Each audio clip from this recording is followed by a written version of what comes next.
and doing everything. But Militao coming, in fact, he ended up scoring an own goal. And fans have been calling for the head of Militao and Ancelotti for a bad selection. But that being said, I mean, Pep's men, Manchester City have really done well. They played a very good football against Real Madrid. They ended up winning the game 4-0. At least they had the fans game. The fans supported Manchester City. Are we going to see Manchester City win their first, UCL trophy ever in the club with Pep? I mean, that has to do with how they have to play in the finals against Inter Milan. People might think Inter Milan is just a small team, but in this Champions League, Inter Milan has pedigree. Inter Milan has pedigree in this Champions League than Manchester City. It's not about fun. It's always about greats and then history.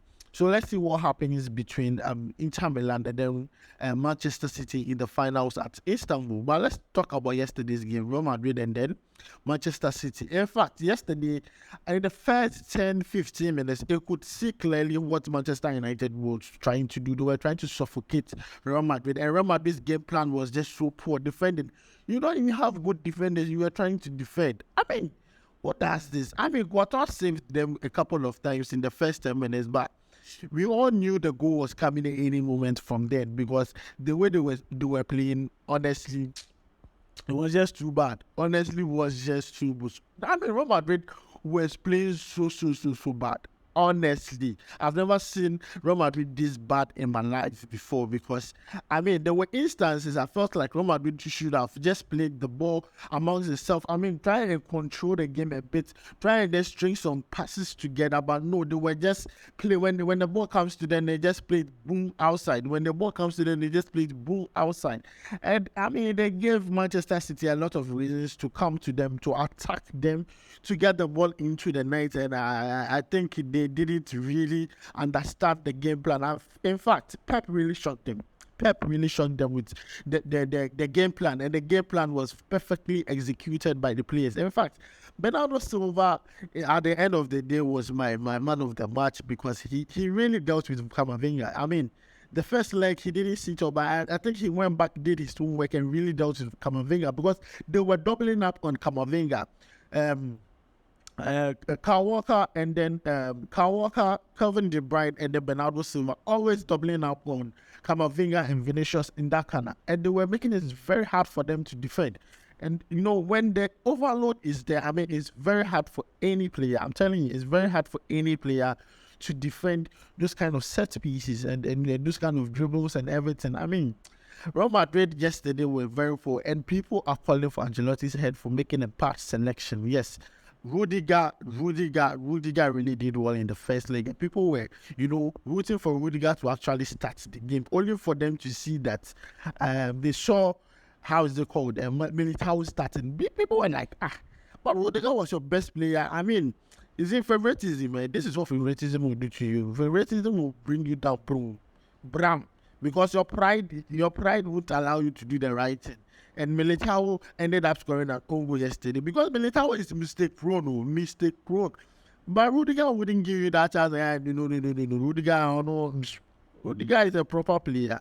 And Rudiger really was annoyed. He gave me in the second half, but that wasn't enough to give Real Madrid all full 3 points. Now, Manchester City are going to play the finals against Inter Milan. Now, people might think this is just an easy one. Oh, Inter Milan don't have a good squad, and then Manchester City are just going to. But let's not forget, Inter Milan has played Barcelona, has played Bayern Munich, and they are here.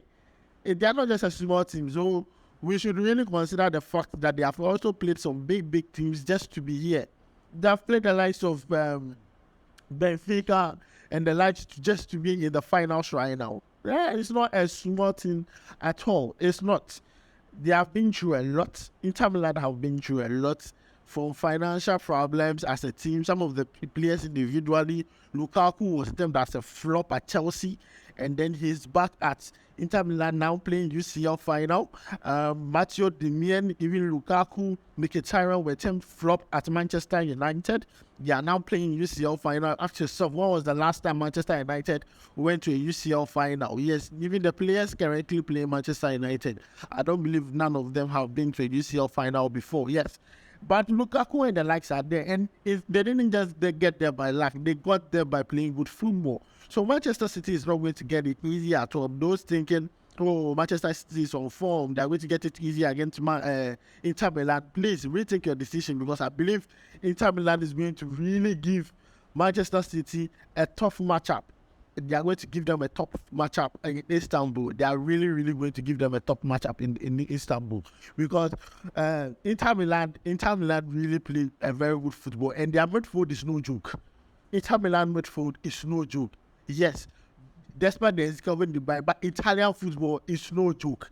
Brozovic, Nico Barella, see, they are going to really give Manchester City a really tough matchup, and I can't wait for the finals to be played in Istanbul. So guys, let me know what you think about yesterday's game between Real Madrid and Manchester City. Who do you think impressed you the most, and where do you think the fault came from? Was it from Ancelotti or the players? The players didn't understand the game plan, because they were quite confused, especially in the first half. In the first half, it was as if Real Madrid didn't know what they were up to. They didn't understand the game plan. They didn't understand what was expected of them. They were just playing abysmally. They were just playing anyhow, and they didn't really come, in front of the game. But at the end of the day, Manchester City was the better team. They won the game, so they need to be appreciated. We don't have to blame games. Pep really masterminded that game and really won with the fans and everybody. Manchester City really deserved that win, but it's left with one final lap to go. Can they win the treble, the English Premier League, the UEFA Champions League, and then the FA Cup? That's a complete set. Can they do it? And we just wait to see. So guys, let me know your opinions and then your thoughts about this down below in the comment section, because this one dear, Pep is about to complete football, and the curse has been broken. The curse that you have been talking about, curse. The curse has finally been broken. Let's see what he can do with this, because if not able to win the Champions League, he will still term his season a failure. So let's see what he can do with the Champions League, the FA Cup, and then the English Premier League, which I think the English Premier League, he has already won it. It's left with the FA Cup and then the UEFA Champions League. So guys, let me know what you think about this down below in the comment section. Don't forget to like and subscribe to this channel. Thanks for joining me. My name is Adam. See you in the next video. So guys, that's all we have for you for today. Don't forget to like, subscribe, and also don't forget to leave a comment down below. Make sure to follow Sports Corner GH on all social media platforms, Facebook, TikTok, on Twitter. Make sure to follow us on all social media platforms, Sports Corner GH. Thanks for joining me. My name is Adam. See you in the next video. We go vibe.